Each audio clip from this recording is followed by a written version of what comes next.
Atiefo sabri onyankopon tumi ne na hoden ne na somdwe amra wo so. Odifo a wo hwemi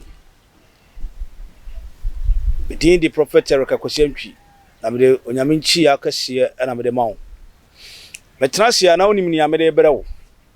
Metrasia na onim hintasam a mebada na didi a kire wo. Wo a wo hwemi no. Metrasia na yenyama bia wonim nanso onyankopon de adom yen a wonim hu nimdie bia aninti ana mede dom sabre ba bia wo hwemi ya tashi tv ni ameka ne se oba subscribe channel no na wa like channel no na wa share na matimi de dwumadi ni abre ne abre bia matimi de abrewo na wa follow me nso no wa hwe menwumadi nyina me nyina wa ye nhyira na onyame tumi ni na ho oden ti asienti amfanchi akase ma oman mpanimfo ya president ne yabedi yakiri Alhaji Muhammadu Bawumia sabri edin chakase amam se sala kasiya Allah adi amma na ye ba be celebrity aye ochina no muslimi fu nyina amedin chakase mamo me mamutire nkwa emama firimu onyame amama hoden na muntimi mfanye Allah on shamoden Allah on pejamo onyame mfatumi ni ahoden kase ne mfa mamo se adidie mu onom mu homa masam amesran kwatenten so mamo me papa chief lemam onyame mkwaso onyame ahoden ne tumi nkan esre nyansa ne nimdie kase de papa chief lemam wachina dwumadi abakoso bia onyankopon kasansane firi na hingwa mu amehwema nya jojo ebe esan musini ohawde awrade manim firi ho ye kase Allah safi onyankopon oni ye boafo onyankopon oni okasiye no onyankopon oni tumi nyina wura onyankopon oni kasiyo onyankopon michia muslimi fu nyina michia muslimi fu nyina michia ede fiti ada obibia onyame nhira kasenkam na sabri wohwe bia amete amete mango dua kase ase na mango dua ne woni yaso ne ne yanso owe sa dent na mabetena ade yase hware o wo pani toto a wo hwemi odwunso keteso wo pani toto a wo hwemi odwunso keteso obadwunso keteso o ware kwa ware na onwunso wa hunse aba wabarabu na nhuni ya wo ye wo hwemachi mango dua esimachi orofo wai ne bona ne bi ne bona no o waya na wasi na waya manafi na de agu asanka ye mpoto mu ade na de asija so wanua onua orofo aya koda ma yensa de bento baako o ye pani de onsa mienu hwade Sergeant to betu. Now before Baba said is so far yet it quench near Trinway na de beto ase answer why. Na and then of me be argument who said nature our akwanya bibri nature our fanhudi bibri. Na tia yan tia sienti ni enim faso nature sunti. Ana ya transi besin ne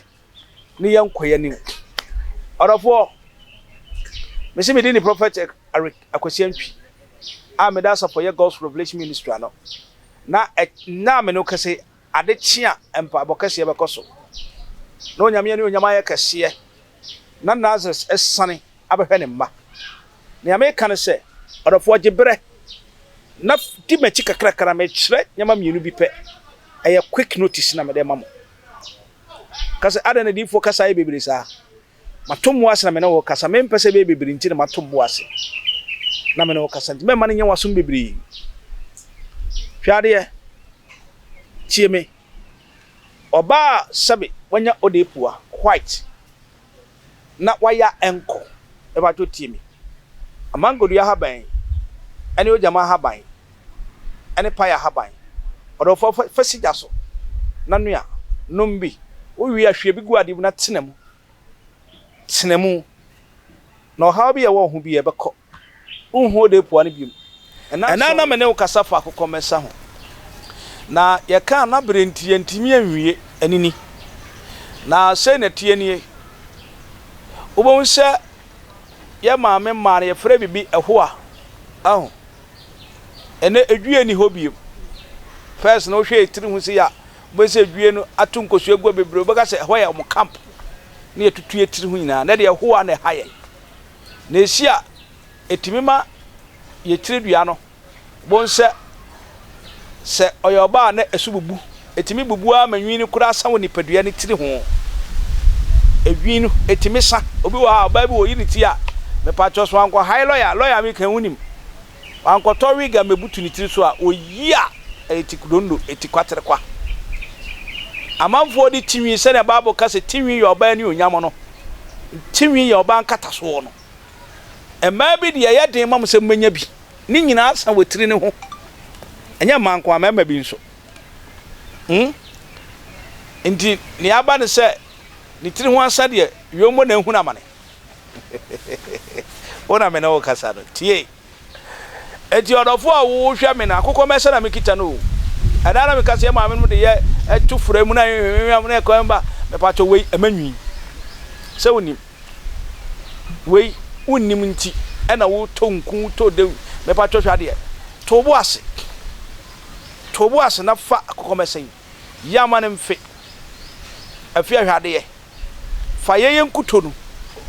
ye sheba ta papa no fafra mese fa dai fafra afi fagade kakra tum anapa bia ukoda sraso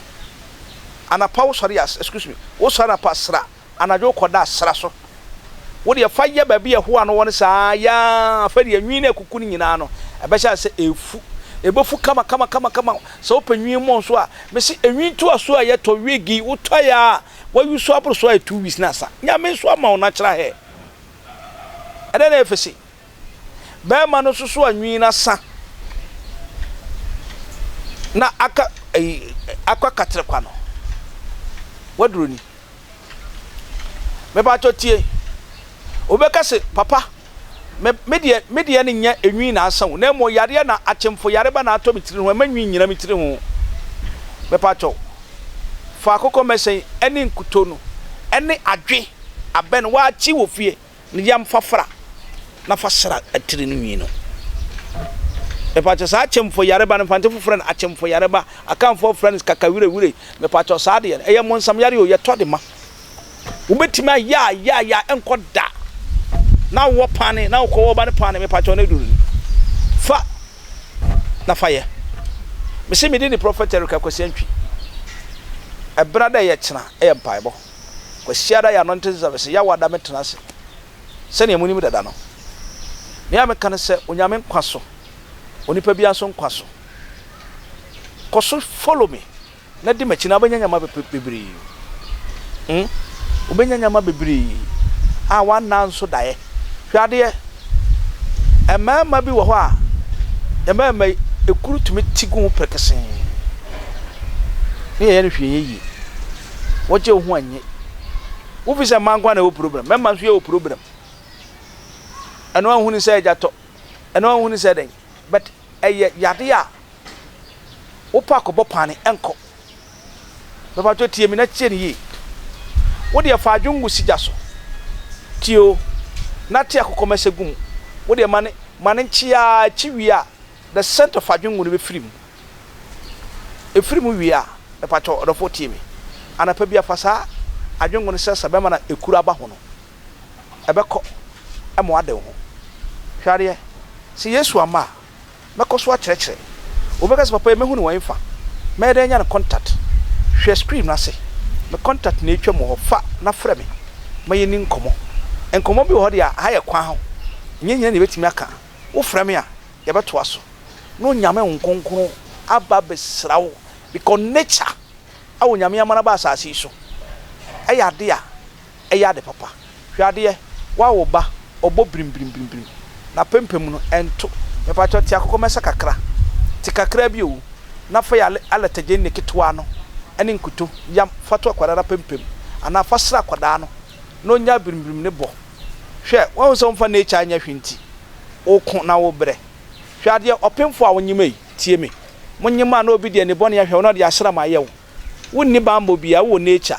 ɛyɛ Akoko Mesa me pa cha hwɛ ade anapa na wasɔra ne petututu nka so bia ho wo yam abo so na de asra wo nipadua no ansa wapie so obi wani mbɔne hwɛ ɛbɛwɔ de sɛ ne yɛde pan ne wɔ n'ani so me de akyɛw kwa ompe na apadan onyame nhyiraw na ɔnyɛ wo kɛse se Yesu amma na de yɛnkwa kyɛ ya yɛbɛkɔ so akyerɛkyerɛ na yɛbie wani na wadwene da ho we nkotua sika ma obia hwɛ fa wo data hwɛ no nyame empagyaw na ɔnyɛ wo kɛse se Yesu amma yɛbɛhyia bɛda se bye bye.